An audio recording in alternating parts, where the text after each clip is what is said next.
ಇವತ್ತು ನಾನು ಬಾಂದಿಟ್ಟು ಯಾವ ರೀತಿ ಮಾಡ್ಬೇಕಂತ ತೋರಿಸ್ಕೊಡ್ತಾ ಇದ್ದೀನಿ. ಅದು ಸುಡ ಅನ್ನದ ಮೇಲೆ ಪೌಡರ್ ಇರುತ್ತೆ ಹಾಕ್ಕೊಂಡು ಮೇಲ್ಗಡೆ ತುಪ್ಪ ಹಾಕ್ಕೊಂಡು ಅದ್ರ ಮೇಲೆ ತಿಳಿ ಸಾರು ಹಾಕ್ಕೊಂಡು ಊಟ ಮಾಡ್ತಾರೆ. ಅದು ಯಾವ ರೀತಿ ಮಾಡಬೇಕು ಅಂತ ತೋರಿಸ್ಕೊಡ್ತಾ ಇದ್ದೀನಿ. ಅರ್ಧ ಬಟ್ಲು ಹೆಸರುಬೇಳೆ ತೊಗೊಂಡಿನಿ, ಅರ್ಧ ಬಟ್ಲು ಕಡಲೆಬೇಳೆ ತೊಗೊಂಡಿನಿ, ಅರ್ಧ ಬೇಳೆ ಒಟ್ಟಣ ಬೇಳೆ ತೊಗೊಂಡಿದ್ದೀನಿ, ಆಮೇಲೆ 2 ಬಟ್ಲು ಪುಟಾಣಿ ತೊಗೊಂಡಿದ್ದೀನಿ, ಆಮೇಲೆ ಜೀರಿಗೆ 1 ಟೀ ಸ್ಪೂನು, ಆಮೇಲೆ ಮೆಣಸು 10ರಿಂದ 15 ಮೆಣಸು, ಅದ್ರ ಚಕ್ಕೆ, ಆಮೇಲೆ ಲವಂಗ, ರುಚಿಗೆ ತಕ್ಕಷ್ಟು ಉಪ್ಪು, ಖಾರದ ಪುಡಿ, ಇಷ್ಟನ್ನು ಇಂಗ್ರೀಡಿಯೆಂಟ್ಸ್ ಬೇಕು ನೋಡಿ. ಮೊದಲಿಗೆ ಗ್ಯಾಸ್ ಸ್ಟವ್ ಚಾಲೂ ಮಾಡಿಕೊಂಡು ಅದ್ರ ಮೇಲೆ ಒಂದು ಪ್ಯಾನ್ ಇಟ್ಕೊಳ್ಳಿ.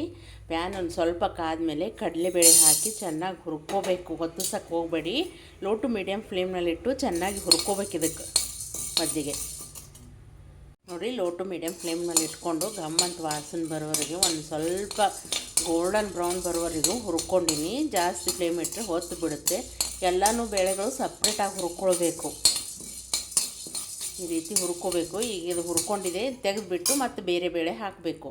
ಆಮೇಲೆ ಇದೇ ಪ್ಯಾನಿಗೆ ತೊಗರಿಬೇಳೆ ಹಾಕಿ ಹುರ್ಕೋಬೇಕು. ಎಲ್ಲ ಬೇಳೆನೂ ಇದೇ ರೀತಿ ಹುರ್ಕೋಬೇಕು ನೋಡಿ. ಈ ರೀತಿ ಎಲ್ಲ ಬೇಳೆನೂ ಘಮ್ ಅಂತ ಅನ್ನೋವರೆಗೂ ಹುರ್ಕೋಬೇಕು. ಆಮೇಲೆ ಅದೇ ಬಾಣಲಿಗೆ ಏನಪ್ಪ ಅಂದ್ರೆ ನಾವು ತೊಗೊಂಡಿರೋ ಪುಟಾಣಿ ಇರ್ತಾವಲ್ಲ, ಪುಟಾಣಿ ಹಾಕ್ಕೋಬೇಕು.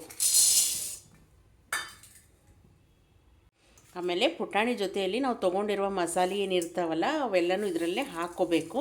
ಹಾಕ್ಕೊಂಡು ಒಂದು 2 ನಿಮಿಷ ಗರಂ ಮಾಡ್ಕೋಬೇಕು ಇವನು ನೋಡಿ. ಈ ರೀತಿ ನಾನು ಎಲ್ಲನೂ ಹುರ್ಕೊಂಡು ತೆಗೆದಿಟ್ಟಿದ್ದೀನಿ. ಈಗ ಇದಕ್ಕೆ ತಣ್ಣಗಾಗಕ್ಕೆ ಬಿಡಿ ಒಂದು 10 ನಿಮಿಷ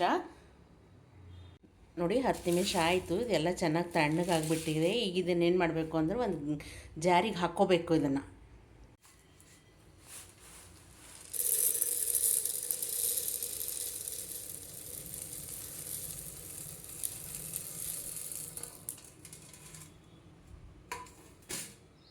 ಎಲ್ಲನೂ ಜಾರಿಗೆ ಹಾಕ್ಕೊಂಡು ಬಿಟ್ಟಾದಮೇಲೆ ಒಂದು ಸ್ವಲ್ಪ ಅಚ್ಚ ಖಾರದ ಪುಡಿ ಹಾಕಬೇಕು.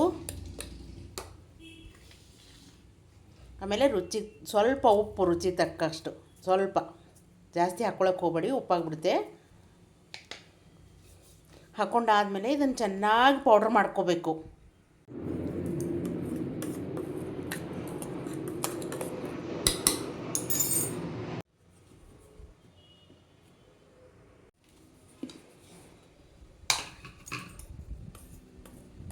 ನೋಡಿ ಎಷ್ಟು ಚೆನ್ನಾಗಿ ಬಾರೀಕ್ ಪೌಡ್ರ್ ಮಾಡ್ಕೋಬೇಕು. ಇದನ್ನು